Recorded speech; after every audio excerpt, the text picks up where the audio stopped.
अच्छा सुनो, सब्सक्राइब करते वक्त ना घंटी बजा देना ताकि जब मैं ऑनलाइन आऊँ तो तुम्हारे फोन की भी नमस्कार, जय हिंद दोस्तों। आप सभी का स्वागत है हमारे YouTube चैनल पर। तो आज हम बात करेंगे UP DElEd BTC admission 2024 latest update के बारे में। तो आज हमारी तारीख हो चुकी है 8 जून 2024 की। बड़ी अपडेट में सबसे पहले बात करेंगे आज की ब्रेकिंग न्यूज। जी हाँ दोस्तों, आप लोग के सभी कमेंट्स का आंसर इस वीडियो में किया जाएगा। कुछ बच्चों के कमेंट छूट गए थे, ठीक है। तो वीडियो को शुरू से लेकर अंत तक देखिएगा। और आपका जो ऑफिशियल प्रेस रिलीज जारी किया जाता है ना, विज्ञापन, ठीक है, उसमें क्या बातें लिखी रहती हैं, कैसे एडमिशन होगा, उसका सारा प्रोसेस लिखा रहता है, ठीक है। कुछ और बातें हम आपको इस वीडियो में बताएंगे। एडमिशन से लेकर नौकरी तक का आपका सफर क्या रहेगा, ठीक है। सबको देखिए चाहिए नौकरी। कोई बच्चा डीएलएड किए बिना भी अगर नौकरी मिल जाए ना, तो भी बच्चे नौकरी ही करना पसंद कर लेंगे। तो जो शिक्षक भर्ती आती है हमारी 1 to 5, उसके लिए हमें डीएलएड या बीटीसी का कोर्स करना जरूरी है।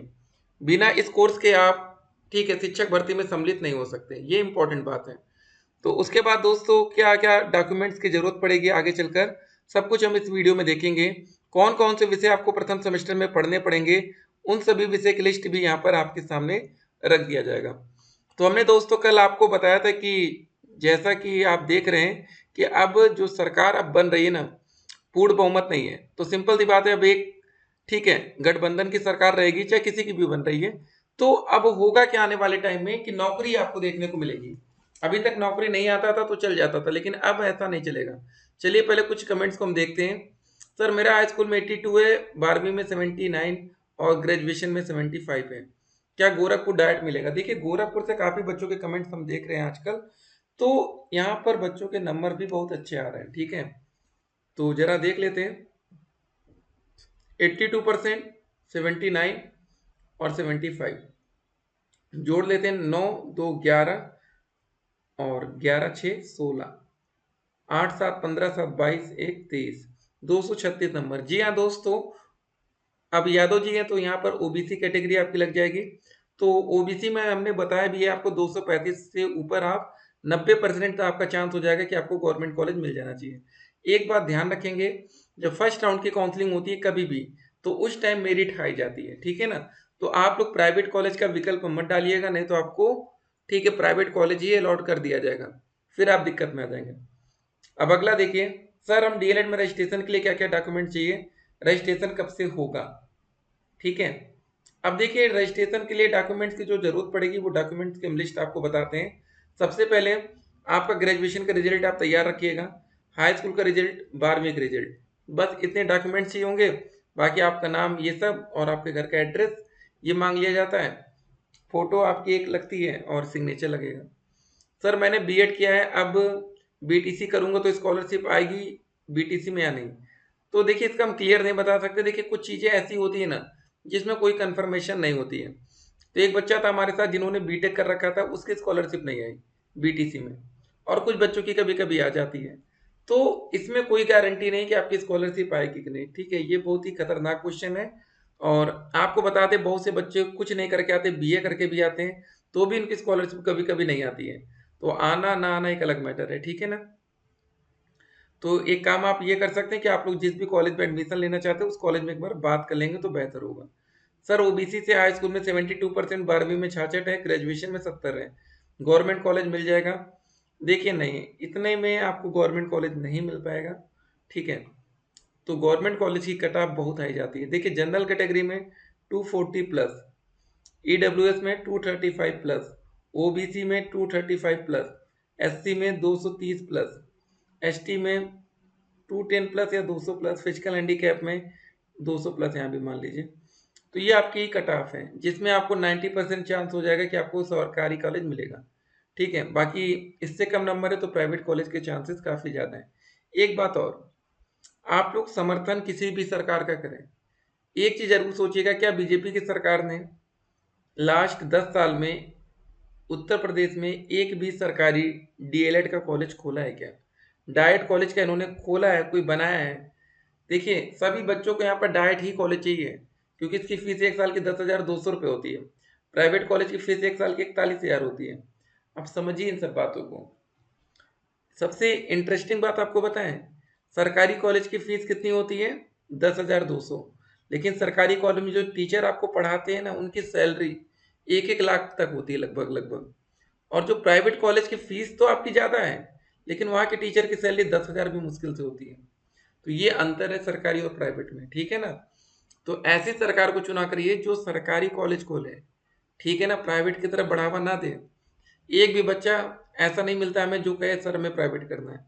प्राइवेट वही बच्चे करना चाहते हैं जो या तो कहीं नौकरी कर रहे हैं या कुछ किसी की चीज़ की तैयारी कर रहे हैं, क्योंकि डायरेक्ट कॉलेज में आपको रोज रेगुलर क्लासेस करनी पड़ेगी। एक बात और ध्यान रखना है, जो ये हमारा डीएलएड का कोर्स है ये रेगुलर बेसिस पर है और 2 साल तक कंटिन्यू क्लास चलती है। बस आपको टीचिंग में 1-1 मंथ का 1.5-2 महीने का गैप मिलता है, तो वही आप छुट्टी मान सकते हैं, नहीं तो 2 साल का ये रेगुलर कोर्स है। गर्मी ठंडी कोई छुट्टी इसमें ऑफिशियल तौर पर नहीं रखी जाती है। तो ये इंपॉर्टेंट बात है, ध्यान रखिएगा, गलती ना हो इसमें। किसी भी प्राइवेट कॉलेज में आप एडमिशन लेने जाइएगा तो पहले बात कर लीजिएगा सर। देखिए एक बात और, आपका सवाल था कि सर हम किसी कॉलेज में जाए प्राइवेट में, जैसे सरकारी में तो कोई मतलब ही नहीं है, प्राइवेट में जाए तो हमें क्या बात करनी है। पहली दोस्त तो बात ये करनी है कि अगर आप टीचिंग भी नहीं करना चाहते तो सवाल ये पूछेगा कि क्या सर आप लोग हमारी टीचिंग को मैनेज कराएंगे, क्या आप हमें जो 100 नंबर का टीचिंग होता है उसमें से हमें 99 तक दिला सकते हैं कि नहीं। ठीक है। दूसरा सवाल कि सर हम एक भी दिन आपके यहाँ पढ़ने नहीं आएंगे, सिर्फ हम पेपर देना चाहते हैं, क्या कोई अलग से कोई पैसा चार्ज तो नहीं होगा। अगर बोलेंगे पैसा चार्ज होगा, तुरंत उस स्कूल से भैया अपना बोरिया बिस्तर उठाइए, दूसरे स्कूल में पता करने जाइए कॉलेज में। ठीक है ना। इतने कॉलेज हैं इस समय प्राइवेट के ना कि कोई दिक्कत नहीं है। जब तक कॉलेज की संख्या ज़्यादा रहेगी तब तक टेंशन लेने की ज़रूरत नहीं है। ठीक है, जब प्राइवेट कॉलेज कम होंगे तो एक बार टेंशन लेना बनता है। तो ये दो बातें इंपॉर्टेंट, एक टीचिंग वाला, एक क्लासेस का। और तीसरी बात होती है प्रैक्टिकल की। प्रैक्टिकल में सभी बच्चों से कुछ ना कुछ पैसा चार्ज होता है। 1,500 रुपये कहीं होता है, कहीं पर 1,000 होता है, कहीं पर 2,000 होता है, कहीं 3,000 होता है। ठीक है। सभी बच्चे पैसा सेम देते हैं, 1,500 लिया जाएगा तो सबसे लिया जाएगा। लेकिन आपका जो डीएलएड का कोर्स होता है, जरा समझिए, प्रथम सेमेस्टर में टोटल 8 सब्जेक्ट होते हैं। ठीक है। ये सारे सब्जेक्ट, बाल विकास का पेपर 50 नंबर का होता है, शिक्षण अधिगम 50 नंबर का, विज्ञान का 25 नंबर का, गणित का पेपर 25 नंबर का, सामाजिक अध्ययन 50 नंबर का, हिंदी 25 नंबर का, संस्कृत या उर्दू 25 नंबर का, कंप्यूटर 25। ठीक है। 525 नंबर का आपका प्रैक्टिकल होता है, 275 नंबर का लिखित पेपर होता है। टोटल आपका 800 नंबर का पेपर होता है। अगर आप 525 में से, ये इंटरनल नंबर है कॉलेज के हाथ में, नहीं तो ऐसे देखा जाए तो 425 कॉलेज के हाथ में, 100 नंबर की आपकी टीचिंग होती है, 100 में से 99 तो आप आराम से ले आएंगे। ठीक है। अगर आपके कॉलेज वाले टोटल इंटरनल में अगर आप 520 स्कोर कर लें, 275 लिखित परीक्षा में से अगर आप 200 स्कोर कर लें, तो ये हो जाएगा 720 नंबर। अब इसको 8 से भाग कर दीजिए, बटे 800 करिए, गुणे 100 कर दीजिए, ये 2 जीरो से 0 कटा, 8×9 = 72, तो ये आपका बन जाएगा 90% स्कोर।